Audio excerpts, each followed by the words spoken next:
120 hertz and 144 hertz, it's like I've downed 2 cans of Coke and I'm hyper aware. So you're there's a attention clarity. It's no longer a nausea question, motion sickness question. Now it's just further depth of immersion. Immersion is really, I feel more immersed in those spaces. Because it's more like reality. Just take my money. What is up, everybody? BULLSEYEBERRY here with your weekly VR news, gameplay, and opinions. If that is something you're interested in, definitely hit that subscribe button. We do post weekly, and I would love for you to join our amazing VR community. We have had quite the week as far as VR news goes, guys, with the Valve Index kind of sneaking a quick one in on the Oculus Quest during F8 conference. Pretty crazy stuff.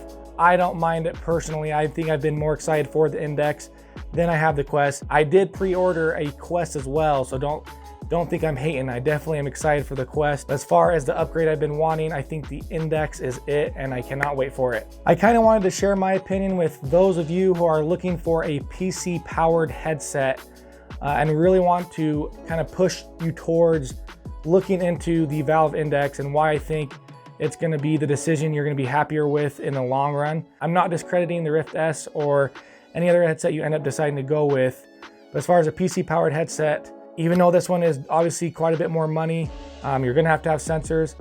I believe it's gonna be worth it in the long run, and I wanna kind of give you my main points as of why. First would have to be the ability to go from 90 hertz to the experimental 144 hertz. I think having that frame rate ability in a virtual reality headset is gonna be an experience that I really wanna try, and that I think a lot of people are gonna have a hard time going from the higher frames to your older headsets. I mean, I have friends just on monitors who have 144 hertz monitors, and how they play on mine, and they're just like, dude, how do you even play your first person shooters on this? It's so hard for me to go back.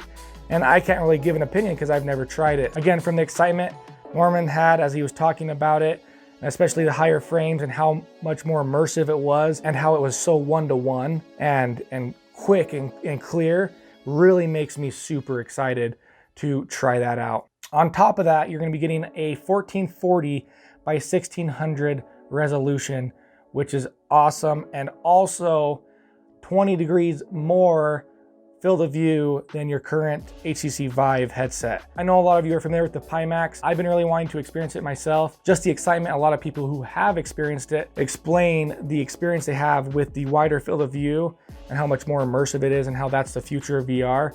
Really gets me excited for a wider field of view that this Index is going to be offering, that something like the Rift S is not going to be. Another one would have to be the fact that Valve is the ones behind this incredible headset. Why that's significant? You can see right here, designed by makers for makers. We are a company of modders and makers. We made sure there was room to experiment and play. So you can see it's pretty obvious in the front of the headset, there is a front compartment for nobody really knows what. You can see right here it states the front expansion slot, lovingly referred to as the frunk. The front compartment includes a USB 3 Type A port, specifically made for tinkerers and makers. That to me alone is very exciting. The fact that there's a company who invites tinkerers and creators to possibly mod their headset, inviting others to better their headset, to add things that are going to add to our VR experience, our immersive experience. That alone to me gives me so much hope and promise from a company that I'm gonna be investing quite a bit of money towards. Something else that kind of caught me by surprise that really excited me were the headphones that are included in the headset, and how they kind of float above your ear, and why that's significant. The fact that they're not touching your ear is gonna add to your immersion. They're also gonna give you comfort for longer VR sessions because they're not gonna be straining on your ears. Also, the sound quality is supposed to be pretty incredible. Again, in the tested video, he talks about how good the bass sounded as he was playing Beat Saber and other games as well. He did share with us how the people around you can kind of hear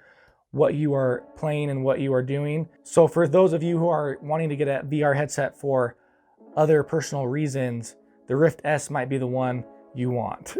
Another reason would be the controllers. Guys, the Valve Index controllers, or the Knuckles, whatever you want to call them, are absolutely incredible. I did a whole video on why I think they are the future VR controller. I'm honestly as excited for these controllers as I am the headset. I think the combo is literally gonna be, I just can't wait. And I'm so glad I got the pre-order. Quick recap, these controllers have the ability to recognize how many fingers are on the controller, and they wrap around your palm of your hand so you can throw object naturally. When you want to let go of an object, you open your hand and throw it like you normally would. When you want to pick up objects, you pick them up as you normally would. They recognize how hard you're squeezing an object and also include an analog stick and physical buttons as well as a touchpad. So I really believe they are the full combination as far as next generation controller for virtual reality goes. If you'd like to learn more about those and my thoughts on those, definitely check that video out. I'll link it above. And I do believe that inside out tracking VR is the future and where we really need to end up being. But at the moment, Lighthouse Tracking still is the best and most accurate way to track current virtual reality. And this is going to include Lighthouse Tracking 2.0. I personally just got the controllers and the headset. I do have Lighthouse Tracking 1.0 for my original Vive, hoping that those will do fine. I mean, they've been great for my Vive. If they ever go out, I definitely will be getting the 2.0 tracking. But again, I do believe the tracking is the best in class and really is one of the things I think made the Vive so amazing.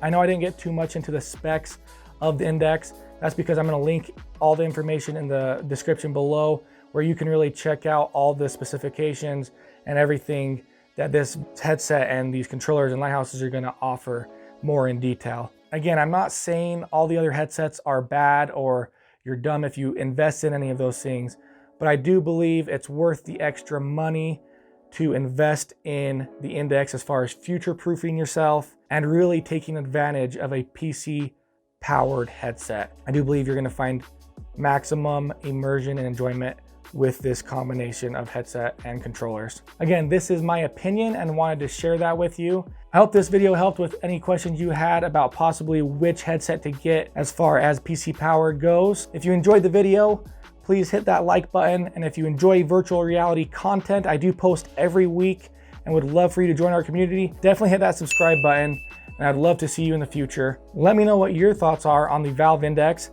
and if it's the headset you're wanting to go with or why not. As always, we will catch you next time. BULLSEYEBERRY out.